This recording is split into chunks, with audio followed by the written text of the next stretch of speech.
The sun had barely risen over the hills of Nsukka when Nkem woke up with a smile on her face. It was her wedding day. After 5 years of patient waiting, praying, and fasting, today was finally the day she would marry Obinna, the man she had loved since they were teenagers. Her small room was already filled with the sweet aroma of fried meat and jollof rice wafting from the backyard where her mother and the caterers had begun early preparations.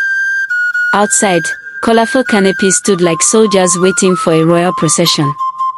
The villagers were already whispering about how beautiful the wedding would be.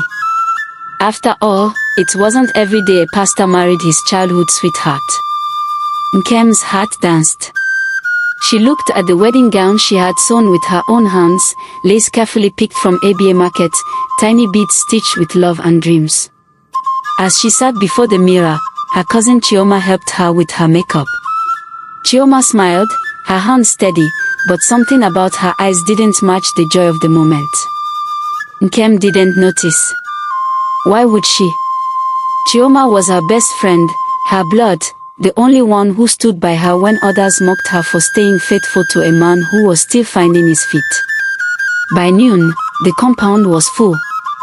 Drums beat. Women danced. Men gathered under the canopies drinking palm wine and chatting about how lucky Obinna was. Nkem waited inside, heart pounding, holding tightly to her bouquet.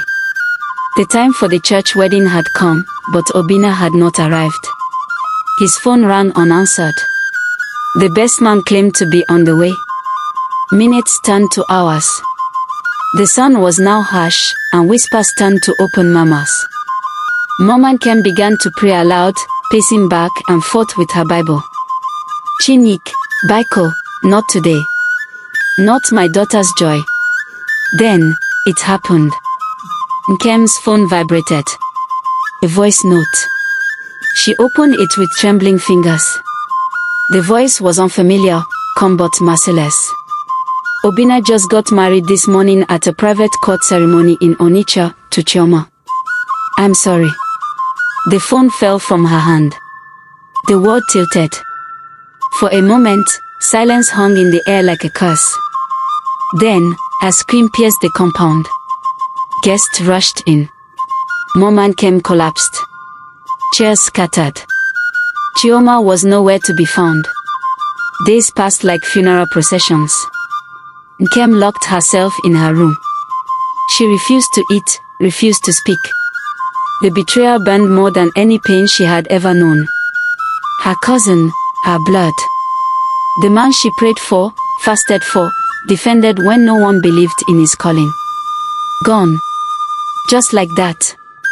Then the news spread like wildfire. Obinna and Chioma's wedding photos posted online with the caption, "Indeed, God's ways are not our ways." The church tried to explain it away. They said God directed him. That Chioma was God's perfect will. That Nkem was just a stepping stone. Weeks turned into months. And then, silence. Until the day Nkem returned. But she was no longer the broken girl from Nsukka. She stepped out of a tinted SUV in Enugu, wearing a crisp white suit and heels that echoed like thunder on the marble floors of her newly opened fashion house. She had relocated to Abuja, launched her fashion brand, and even started a mentorship program for young girls who had been heartbroken, used, and cast aside. Her story began to spread. Nkem the abandoned bride, they called her. But she embraced it. She shared her pain, her shame, and her rebirth. She built a chapel behind her store, where she hosted weekly prayers for women. Not once did she mention Obinna's name. She didn't need to. One afternoon, in a shopping mall in Enugu, she walked into a boutique just as Obinna and Chioma were stepping out. Time froze. Chioma looked thinner, older, nervous. Obinna looked tired, as if the weight of his choices had caught up to him. He opened his mouth to speak, but Nkem only smiled. "Good afternoon," she said, her voice calm like still waters. "God bless you both." And with that, she walked away. She didn't need revenge. She had reason.